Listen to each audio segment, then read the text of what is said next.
देखिएगा अब की बार इंडिया महागठबंधन की सरकार बनने जा रही है। इंडिया लगातार चुनाव प्रचार में उनके साथ रही। और वही अगर बात करें अखिलेश यादव ने भी कमाल का प्रदर्शन किया है। इंडिया गठबंधन भारत से देखिए हमारी स्क्रीन 266 सीटों से आगे चल रही है। आगे चल रही है और कन्नौज से अखिलेश यादव आगे चल रहे हैं। बहुत कोशिशें की गई एग्जिट पोल से डिमोटिवेट करने की, बड़ी कोशिश की गई कि विपक्ष एक और बड़ा अपडेट प्रज्ञा जी, घोसी में सपा के राजीव राय 12,800 वोटों से आगे हो चुके हैं। घोसी के भीतर भी बड़ा अपडेट। और जिस तरीके से ये बड़े अपडेट आ रहे हैं प्रज्ञा जी, आप यकीन मानिए भारतीय जनता पार्टी के खाते से ऊपर जो लिखा हुआ है एनडीए 261, इंडिया 266, अभी और गिरावट होगी, अभी और गिरावट हो सकती है प्रज्ञा जी, एनडीए के स्कूल में अभी और गिरावट हो सकती है, क्योंकि ये आंकड़ा अभी और गिर सकता है। जिस हिसाब से नीचे आता हुआ दिखाई दे रहा है, ये आंकड़ा और गिरेगा। शैलेश जी क्या कहेंगे? देखिए, भारतीय लोकतंत्र की जो ताकत है ना, वो दिखाई दे रहा है। जब लोगों ने मोदी को अजेय मान लिया था और मोदी खुद को अवतार घोषित कर चुके थे, तब लोगों ने इस बात को समझा कि किस तरह की सरकार चाहिए। आप जब शुरू में कांग्रेस ने या इंडिया गठबंधन ने जो ये शुरू किया कि संविधान बचाने के लिए, तो मुझे लगता था कि इसको गांव में कौन समझेगा। लेकिन बाद में जब मैं गांव में गया तो मुझे लगा कि ये तो बहुत ताज्जुब की बात है कि गांव भर में लोग जो है संविधान बचाओ का मतलब समझ रहे हैं और वो उस पर गंभीरता से विचार कर रहे हैं। तो ये भारतीय लोकतंत्र जो है, मुझे आज लग रहा है कि ये 1977 वाला चुनाव है, जहां पर विपक्ष कहीं नहीं दिखता था और कांग्रेस थी और लोगों ने साफ कर दिया बिल्कुल कांग्रेस को। आज बीजेपी के दम्भ को, बीजेपी के का जो ये सांप्रदायिक उसकी जो नीतियां हैं, उसको पूरी तरह से नकारने की तरफ बढ़ रहे हैं और ये स्वस्थ लोकतंत्र का सबसे बड़ा उदाहरण है। बिल्कुल सर।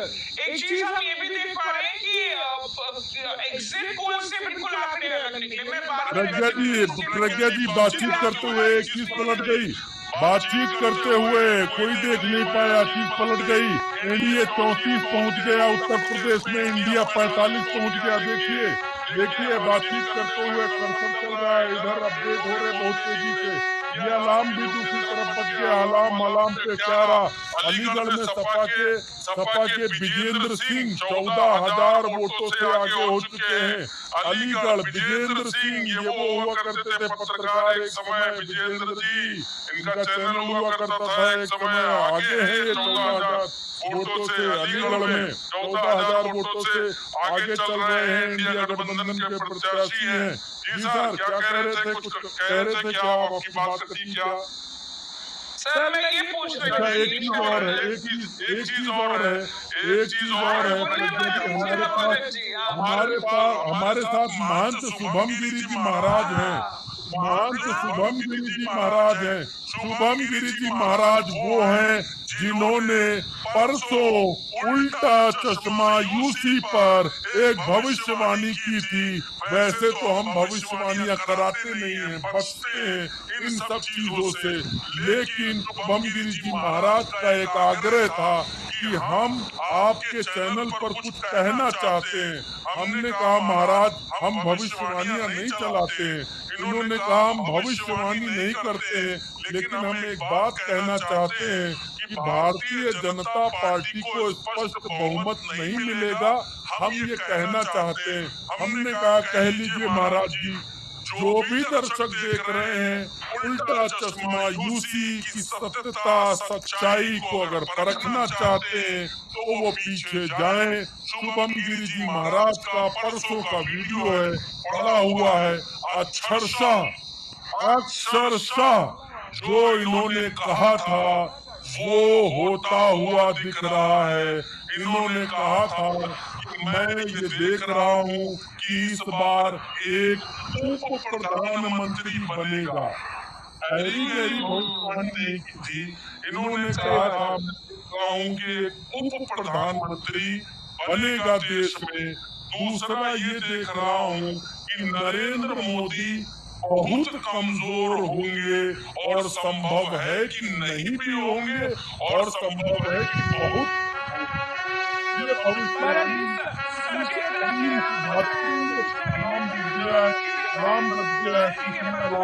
लालगंज में समाजवादी पार्टी के दारोगा प्रसाद सरोज 37,000 वोटों से आगे चल रहे हैं। लालगंज से बड़ी खबर, समाजवादी पार्टी के दारोगा प्रसाद सरोज 37,000 वोटों से आगे चल रहे हैं। बढ़िया बढ़त बनाते हुए समाजवादी पार्टी बहुत अच्छा प्रदर्शन कर रही है। भरत जी, उत्तर प्रदेश में कमाल का प्रदर्शन दिखाई दे रहा है। शुभम गिरी महाराज जी कुछ कह लीजिए वरना फिर से अलार्म बज जाएगा। भरत जी देखिए, आपको मैंने बता दिया था कि हमारे ये भी बता दिया था कि समाजवादी पार्टी 33 सीटें उत्तर प्रदेश में जीत रही है और हरियाणा में कांग्रेस 7 सीटें जीत रही है और भाजपा पूर्ण बहुमत से सरकार नहीं बनाएगी।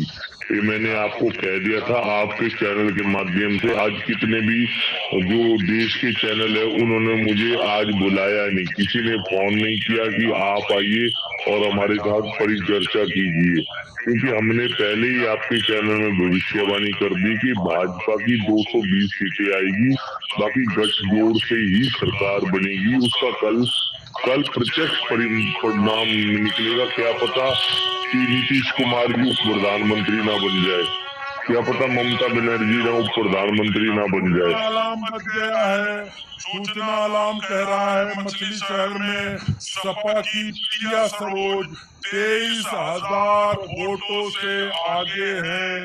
और टीम से एक चीज कहूंगा कि पता लगाएं कि वो उन महाशय प्रत्याशी का क्या हुआ जो ये बात कह रहे थे कि मोदी जी जो है वो भगवान भी मोदी जी के भक्त हैं। वो प्रवक्ता वाली सीट का पता लगाया जाए कि क्या हो रहा है। पूरी पता लगाया जाए। टीम पूरी में हमारा कोई सहयोगी नहीं है, प्रज्ञा जी बहुत ईमानदारी से कहता हूँ, तो पता लगाओ पूरी में क्या हो रहा, पूरी का पता लगाओ जी।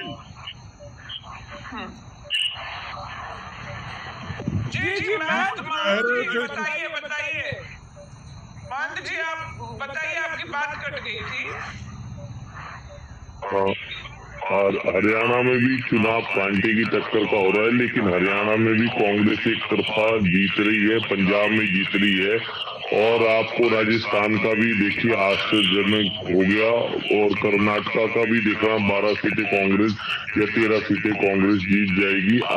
मतलब धीरे धीरे कांग्रेस आगे बढ़ेगी और हमारे साथ जिस तरह से हम लोग बैठे हैं, और आज आपको बता दूं कि शाम तक हमारे यहाँ भी पटाखे और ढोल नगाड़े बज जाएंगे, आपको पता ही है। और सोनीपत की स्थिति भी आपको बता रहा हूँ कि सोनीपत से भी अलार्म बज चुका है। पूरी की सीट पर संबित पात्रा 40,000 वोटों से आगे चल रहे हैं। चलो संबित पात्रा का तो लग काम आया, चलो कम से कम साहेब के चक्कर में ये तो नहीं निपटे। जितने भी लोग साहेब के चक्कर में थे सब निपटे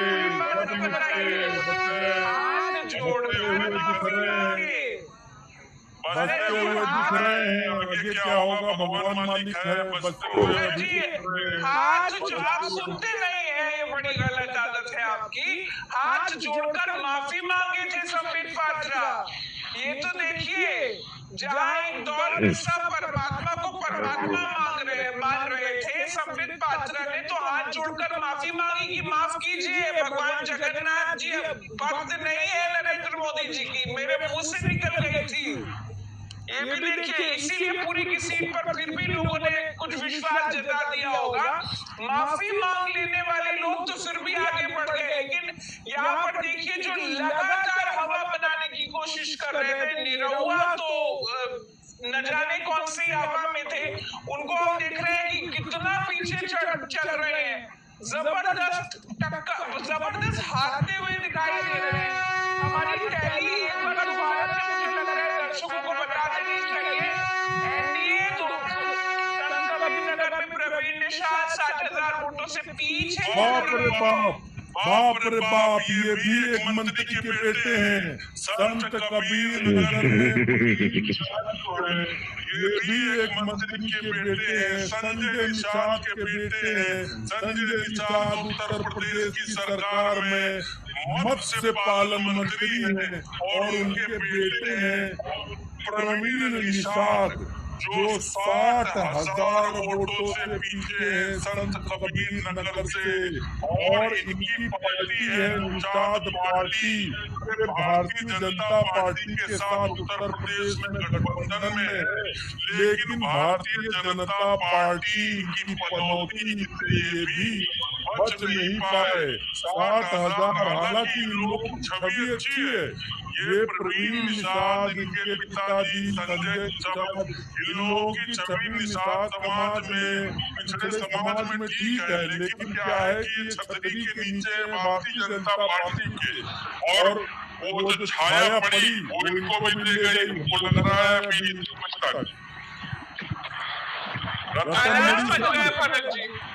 रतनमणि सर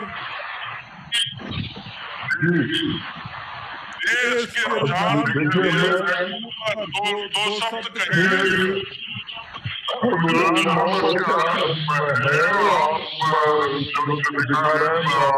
मैं सिर्फ ये कह रहा हूँ कि ये प्रधानमंत्री इतने बड़े जो विश्व गुरु बना रहे थे भारत को, उन्होंने पूरे चुनाव को किस तरह से बहुत संख्याकवाद की तरफ ले गए हैं और एक तरह से उन्होंने जो अल्पसंख्यक समुदाय उसके खिलाफ युद्ध छेड़ रखा था। आप पंजाब में गए तो वहाँ आपने सिख और हिंदू किया, आप केरल में गए आपने वहाँ खड़ा ईसाई साथ में लेने के और अल्पसंख्यकों उसके खिलाफ में, जबकि वो भी दूसरी जगह वो भी उनके दुश्मन है। और एक भी अगर प्रधानमंत्री ने इस संविधान का इतना ताड़ किया है, जिसके जो बहुत सारे विद्वान लोग हैं वो उस पर बता सकते हैं कि कहीं भी अगर हमारे प्रमुख 4 स्तंभ है संविधान के, और उन चारों को इन्होंने ताड़ किया है। और वो पहला ये है धर्मनिरपेक्ष गणतंत्र जनतंत्र